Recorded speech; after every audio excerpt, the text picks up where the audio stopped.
બનાસકાંઠા જિલ્લાના ભાભર હુમલાના આરોપીઓને ગણતરીના કલાકોમાં પકડી પાડતી પોલીસ। બનાસકાંઠા જિલ્લાના ભાભર હુમલાના આરોપીઓને ગણતરીની કલાકોમાં જ પકડી પાડતી પોલીસ। ગતરોજ એક બીજા વાહન અડાડવાની નાની એવી ઘટના બાદ ઠાકોર સમાજ અને દરબાર સમાજના કેટલાક લોકો વચ્ચે મોટો ઝઘડો થયો હતો। આ બે સમાજના લોકો વચ્ચે થયેલો ઝઘડો ઉગ્ર સ્વરૂપ ધારણ કરે તે પહેલા જ બનાસકાંઠા એસપી અક્ષરરાજ મકવાણાની સૂચનાથી એલસીબી તેમજ લોકલ પોલીસે ભાભરમાં ભયનો માહોલ પેદા કરનાર આરોપીઓને હ્યુમન સોર્સ તેમજ ટેકનિકલ સોર્સનો ઉપયોગ કરી ગણતરીના કલાકોમાં જ પકડી પાડી હતી। તેમની વિરુદ્ધ આઈપીસી ધારા હેઠળ અલગ અલગ કલમો લગાવી જેલના હવાલે કરવામાં આવ્યા હતા। એસપી મકવાણાએ આ ઝઘડો કરનાર વ્યક્તિ અને ગુનાહિત માનસિક ધરાવતા વાહન અડવાની નાની એવી બાબતમાં પોતાના વટ ખાતર ઝઘડો કર્યો તેની તપાસમાં જાણવા મળ્યું છે।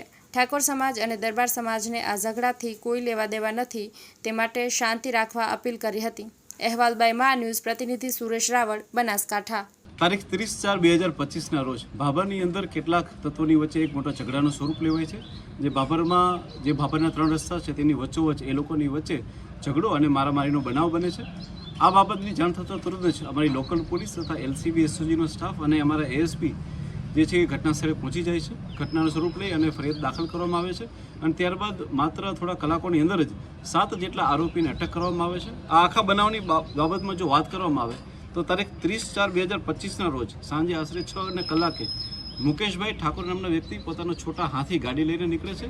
ત્યારે તેની સાથે જે છે એ બલેનો ગાડીમાં ચાલક બાવનસિંહ વિષ્ણુભા રાઠોડ તથા તેમની સાથે તેમના ભાણેજ વિજયસિંહ ઉર્ફે પિન્ટુભા દાદુભા ઝાલા જે છે એ ગાડી માત્ર અડી જવાના નાનકડા બનાવમાં બંનેની વચ્ચે એક ઝઘડો થાય છે અને બંને એકબીજાની સાથે ઝપાઝપી જેવો બનાવ કરે છે।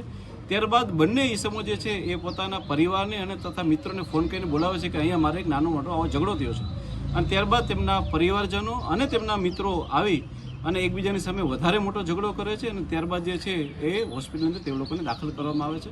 આ ઘટનાની જાણ થતાં પોલીસે આની અંદર ફરિયાદ દાખલ કરી છે।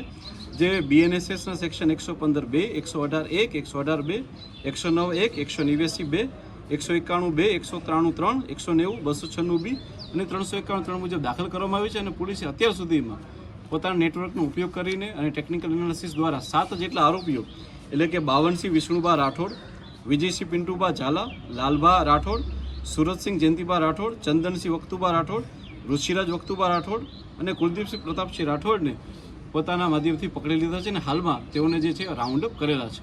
સર, આ તો ગુનાહિત ઇતિહાસ ધરાવશે આરોપી કે પછી ફરિયાદી પક્ષમાં કેવો ઇતિહાસ છે? હું આપ સર્વને મીડિયાને જણાવવા માંગીશ કે આમાં બંને પક્ષ એટલે કે જે લોકોની માથાકૂટ થયેલી છે એ તમામ બંને પક્ષ જે છે એ ગુનાહિત ઇતિહાસ ધરાવે છે। જે વ્યક્તિ જે છે એ મુકેશભાઈ સંગ્રામભાઈ ઠાકોર અને તેના પિતા જે છે સંગ્રામભાઈ ઠાકોર એ આની પહેલાં પણ અનેક આવા બોડી ઓફેન્સના ગુનાઓમાં આવેલા છે। સંગ્રામસિંહના જે દીકરાઓ છે એટલે કે નવગણ સંગ્રામજી ઠાકોર, મીઠાજી સંગ્રામજી ઠાકોર, વિક્રમજી સંગ્રામજી ઠાકોર એ જે છે આની પહેલાં પણ બોડી ઓફેન્સના ગુનામાં દાખલ થયેલા છે। આ સિવાય જે આરોપી પક્ષ જે છે તેની અંદરથી બી સુરતસિંહ જયંતિભા રાઠોડ, ચંદનજી વખતુભા રાઠોડ, ઋષિરાજ, કુલદીપસિંહ અને જયદીપસિંહ આ તમામની વચ્ચે પણ જે છે એ આની પહેલાં બોડી ઓફેન્સના ગુનાઓ દાખલ કરવામાં આવેલા છે। આ ઘટના બની સર એના ઉપરથી બનાસકાંઠા જિલ્લાને સમાજ વચ્ચે વિવાદો ઉભા થઈ ઘટના તેને લઈને કેવી કાર્યવાહી પોલીસ કરશે અને કેવો ગુનાહિત કેસ ન બને પરિવાર આવો બને કાર્યવાહી? હું તમામ ઇલેક્ટ્રોનિક્સ મીડિયાના માધ્યમથી તથા પ્રેસ મીડિયાના માધ્યમથી હું બનાસકાંઠાના તમામ રહેવાસીને અને બાકીના તમામ લોકોને હું કહેવા માંગીશ કે આ કોઈ પણ એક જ્ઞાતિ કે જાતિ દ્વારા બીજી જ્ઞાતિ કે જાતિ ઉપર કરવામાં આવેલો હુમલો નથી।